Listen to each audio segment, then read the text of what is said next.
Well, they actually got that clock set right, at least closer. So because they readjusted for daylight savings. that's probably it. Yeah. Well, it's 6:30. We'll go ahead and get started. Welcome to Payson City Planning Commission. It looks like we have us and the presenters online, and that's it. So, and we're all here. So I've asked Commissioner Morgan to give us an inspirational thought. I have a couple quotes. First one's from Walt Disney, said, "All our dreams can come true if we have the courage to pursue them." Second one, David Brinkley, "A successful person is one who can lay a firm foundation with the bricks others have thrown." Thank you. Appreciate that. Everyone have a chance to look at the agenda from our last meeting on the 9th, whenever it was.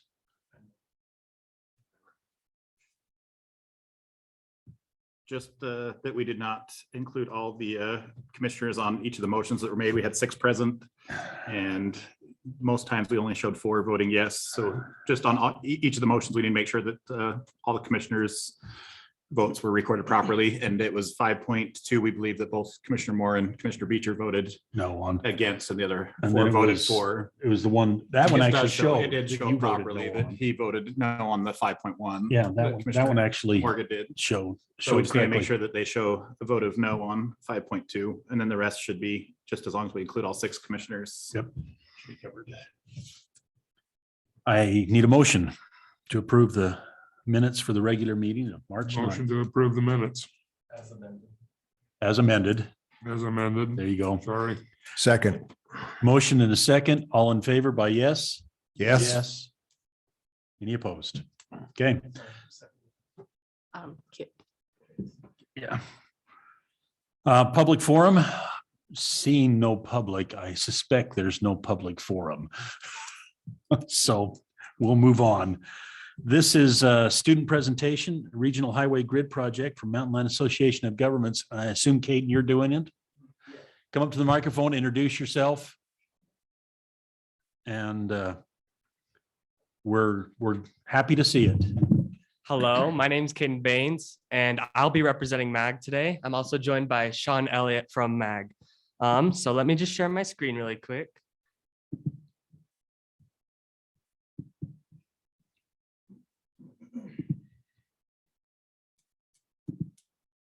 All right, hello. Through my class at BYU, I have the experience today to come present to you guys.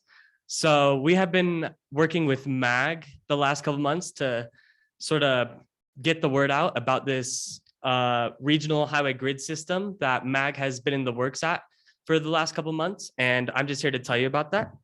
So why am I here to tell you about this? Back in 2019, MAG held a conference with elected officials from all the cities in Utah County. And from that meeting, they determined that the #1 goal that MAG should be focusing on is developing a regional highway grid system, or a regional highway system in Utah County. So the last couple of months, MAG has been performing a study, and we're just here to show you our findings. So really quick, I have a quick introductory video. It's about 2 minutes long. It'll just sort of explain the basics of what our project is and sort of what the goals are.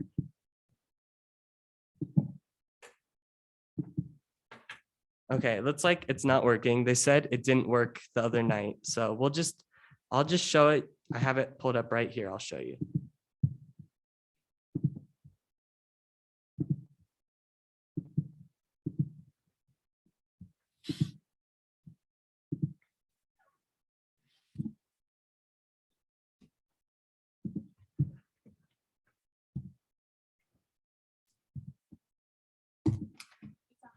Oh, sorry. Let me share my audio. Nope.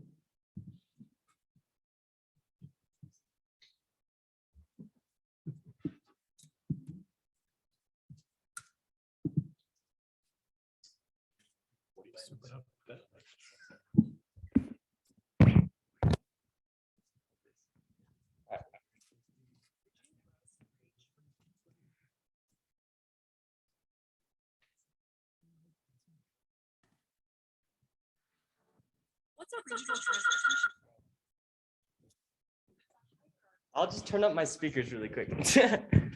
And is there any way to like mute this microphone, I guess? Or because we'll probably get a feedback loop. It should be all right if it's not next to it. So, All right.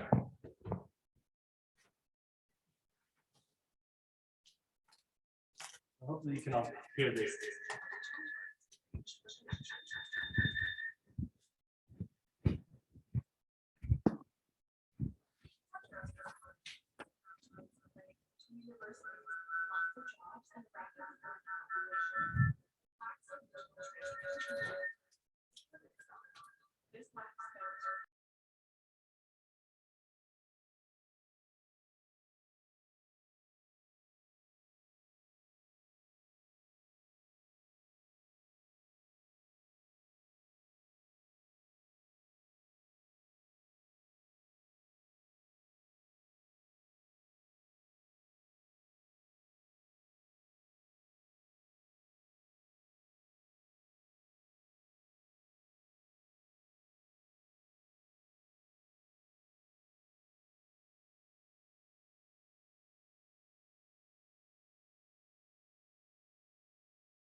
yeah.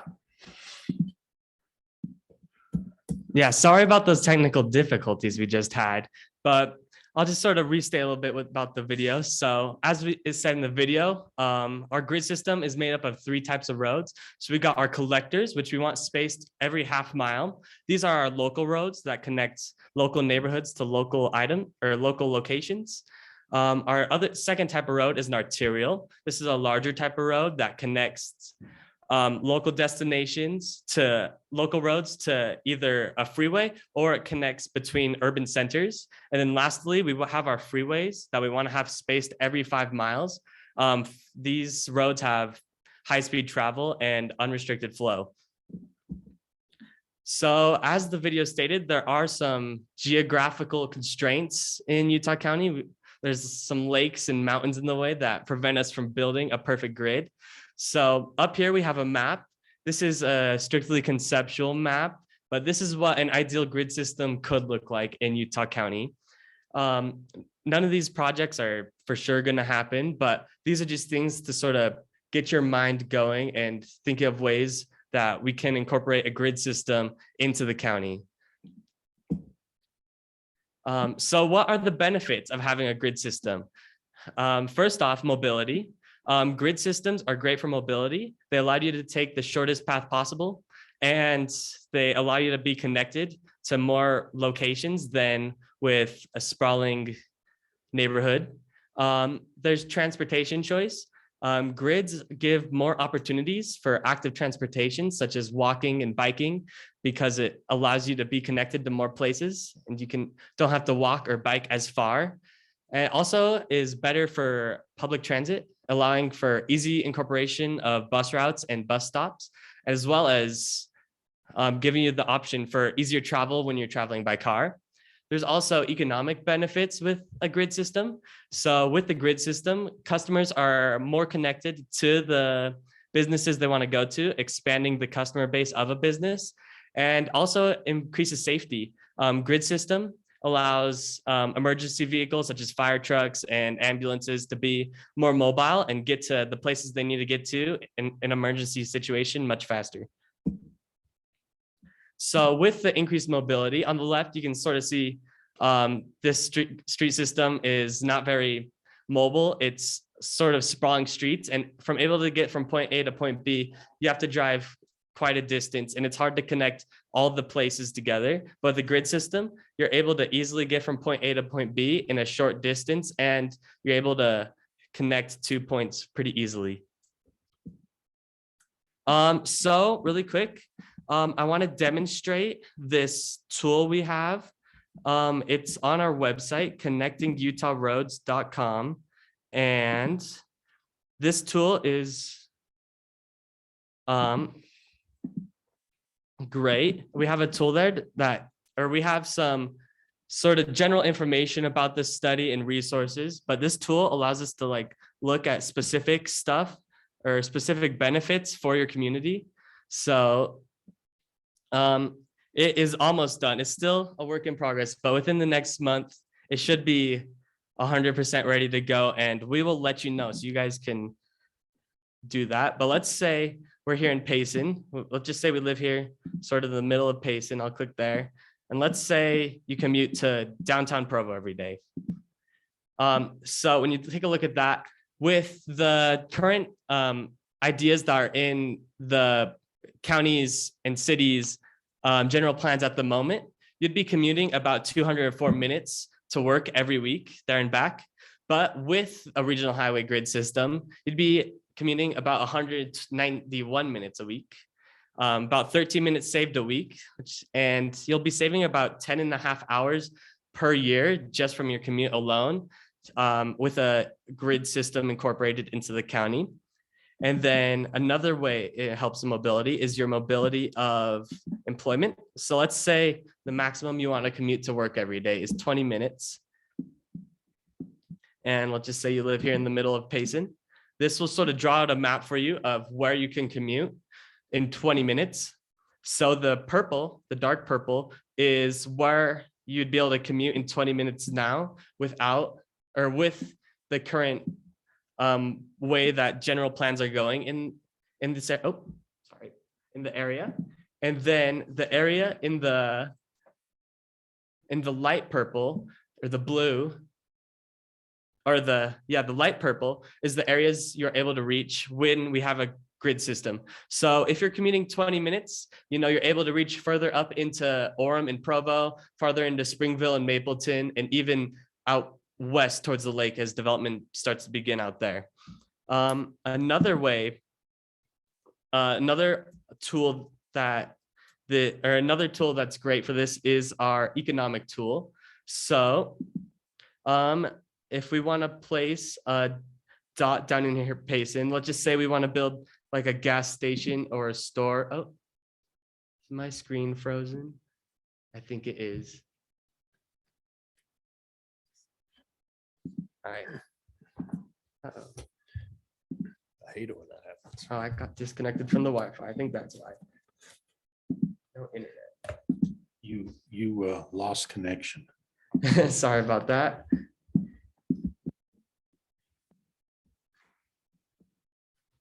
Happens to us all the time, so you're fine. It's not just your problem.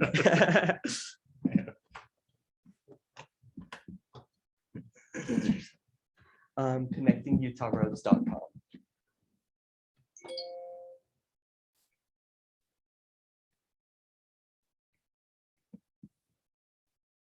Yeah, he has access to the good Wi-Fi here, so. Yeah. The Not city the public employee Wi-Fi.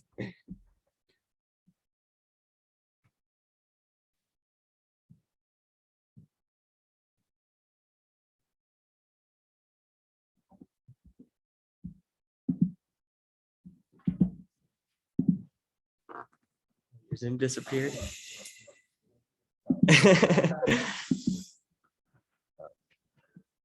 About 3 weeks ago, I was in a work talent show, which I've never done that for like a million years, right?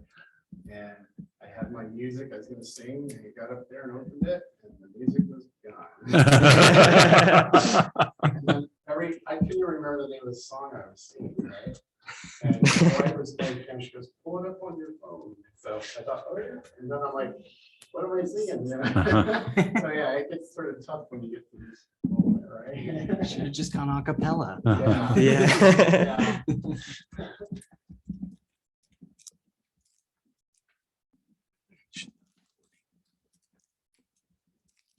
All right, thank you.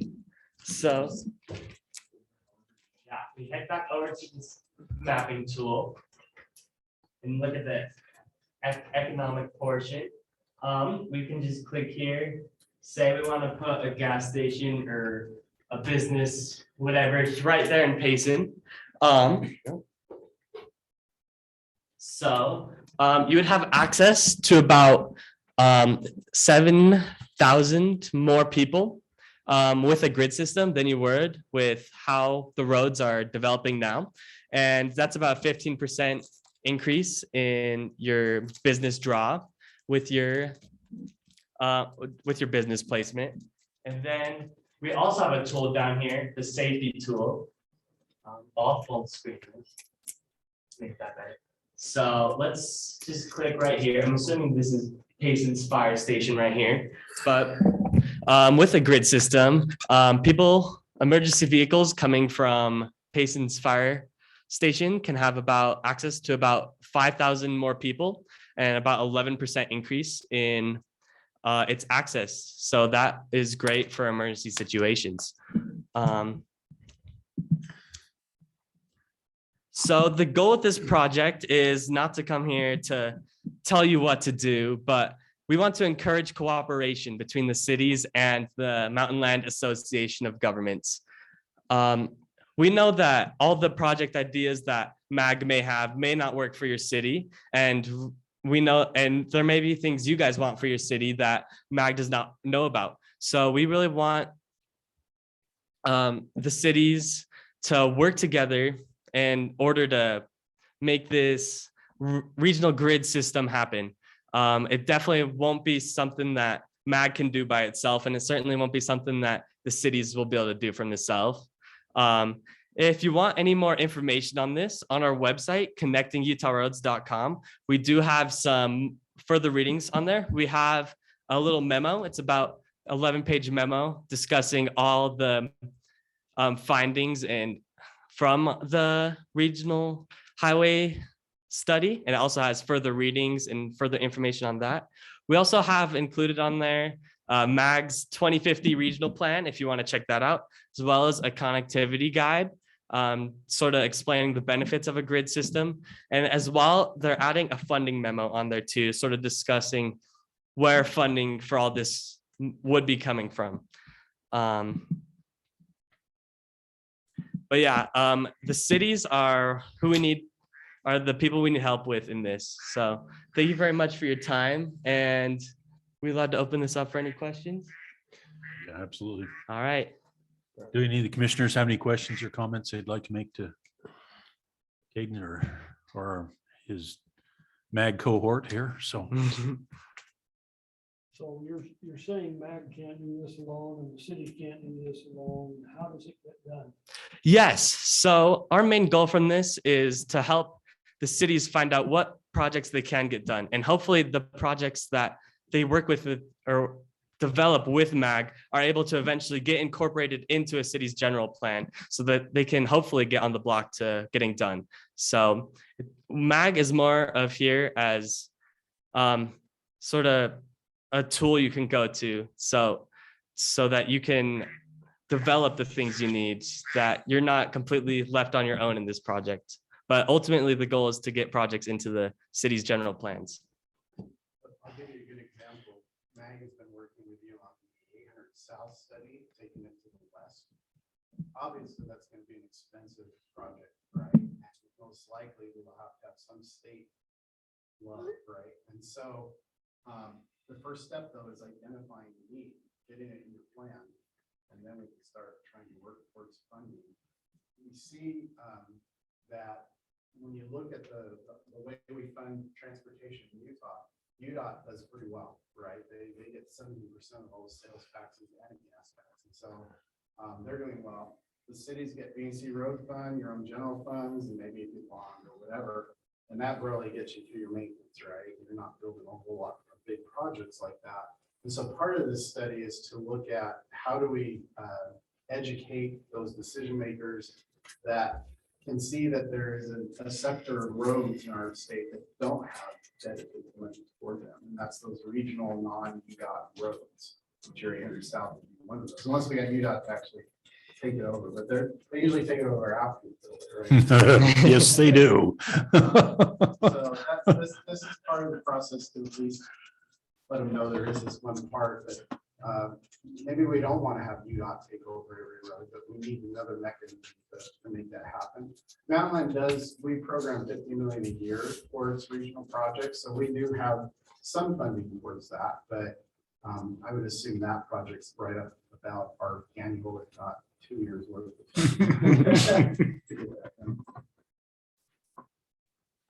Okay. Other questions or So if comments? you had other people in your class and stuff, they're making the similar presentation to surrounding cities, so they're all getting kind of a similar information then, or? Yeah, so we're trying to go to all the cities and present either their planning commission or their city councils. We just started yesterday with Elk Ridge, so some of the cities are being a little bit of a pain, like Lehigh. Lehigh's been tough to reach out to. I've been contacting them for months and still haven't gotten on their planning commission. But yeah, we're trying to get to all the cities because this is not just like Southern Utah County is definitely growing, but Utah County is growing everywhere. And like just building it in Southern Utah County won't necessarily help all of Utah County. It'll definitely help, but it could be better. So we want to encourage growth or encourage work with all the cities in Utah County. So one thing I'll point out is the tool, like you said, we're doing the finishing touches on it, and as usual, we needed a little more time, but I think your class is about over. So they were helping on the project, so that's why we're here. But after it is done here in a month, we would love to come back out to your planning commission when you're talking about your general plan and so forth, to then, there's a map on there that it didn't show you, but it will show proposed projects, where would be a good location for collectors and arterials. Payson, you got the highway and it's the most, what it is. Right. It's not great for connectivity everywhere else. And so I live in Elk Ridge, so I was telling Katie that. You mean the one road in and one road out town? Yeah, that one. Yeah.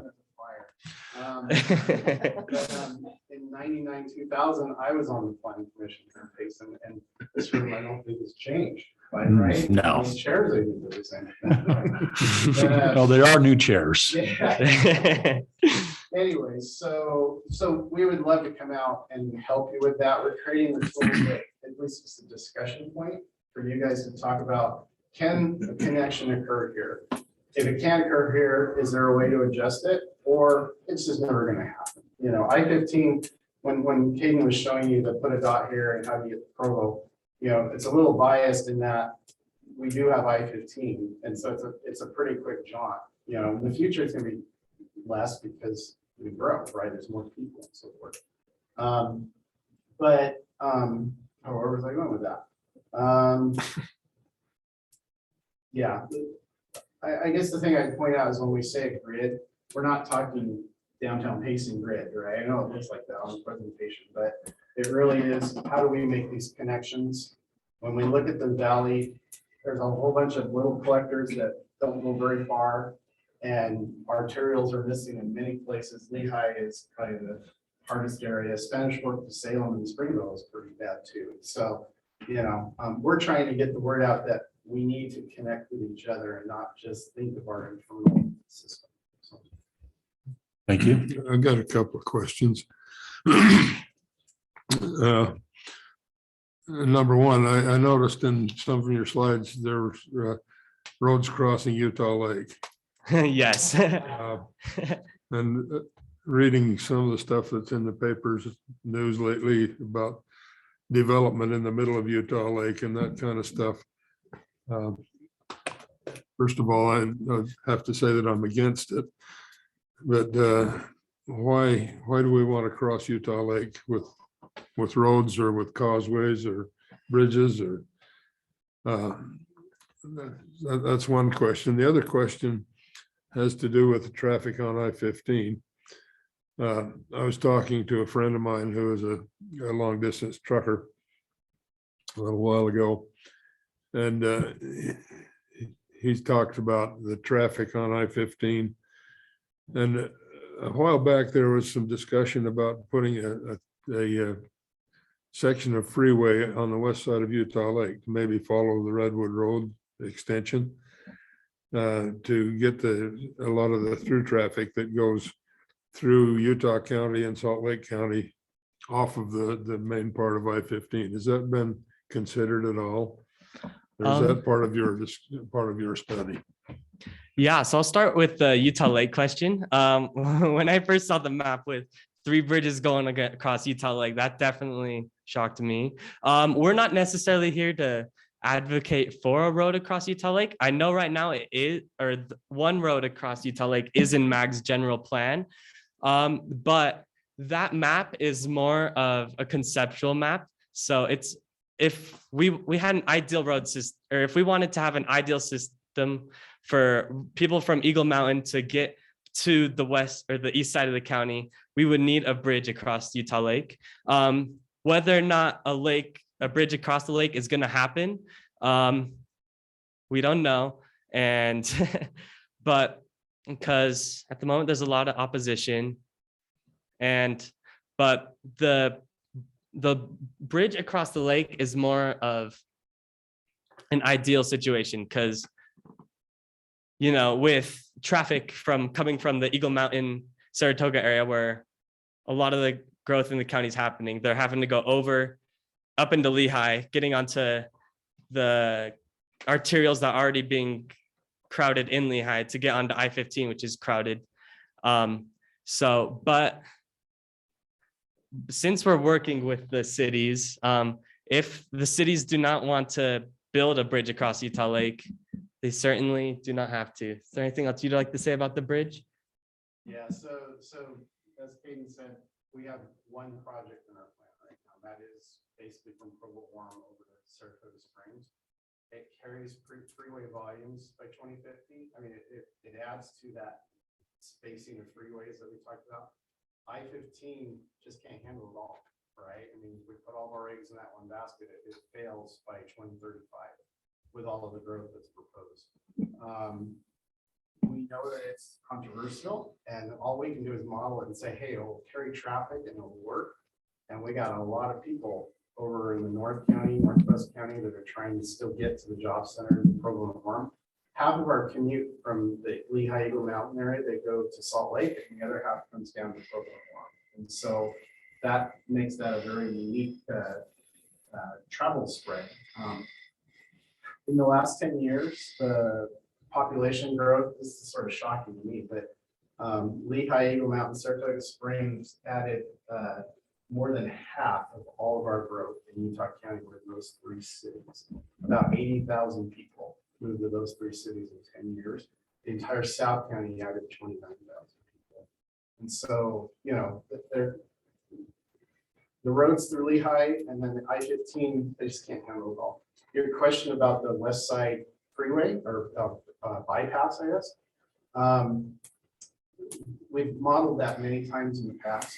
In Santa Quinn area, the freeway carries about 30,000 trips a day, cars a day. In Orem, it's 220,000 trips a day.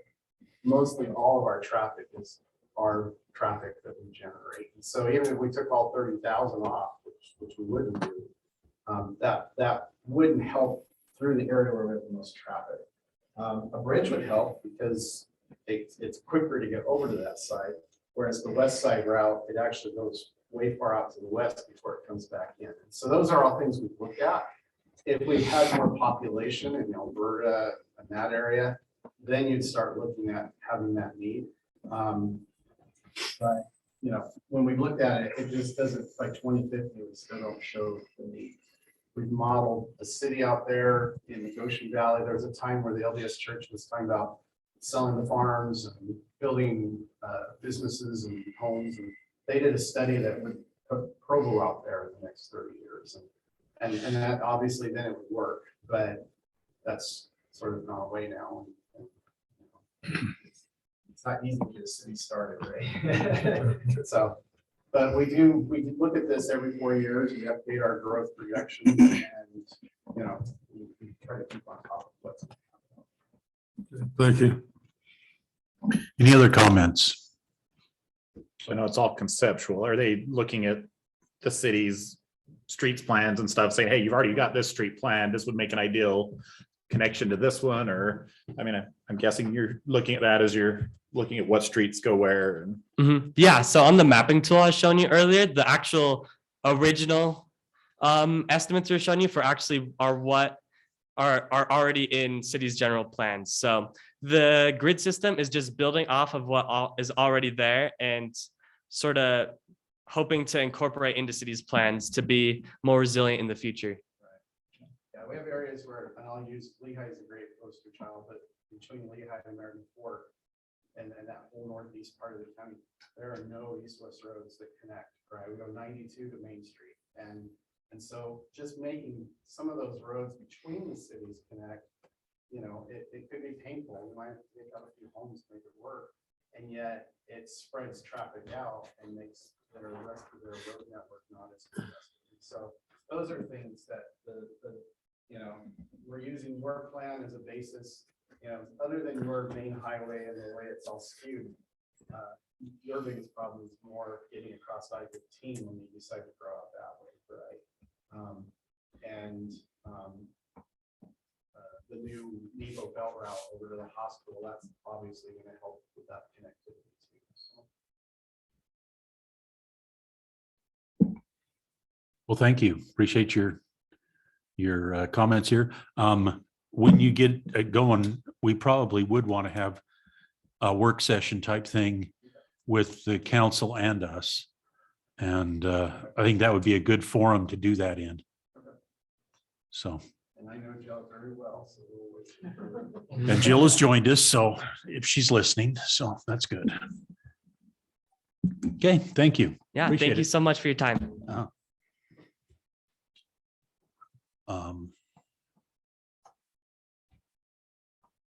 Robert, do you have anything that staff needs to bring up? Just so it's on the record, condolences to Commissioner Warner for loss of his wife recently, and we wish him the best with all that. So we'll go from there. I move we adjourn then, unless somebody else has something. second. Third. Anybody not in favor? Okay. Thank you, everybody. We appreciate a short meeting, so. But as I understand it,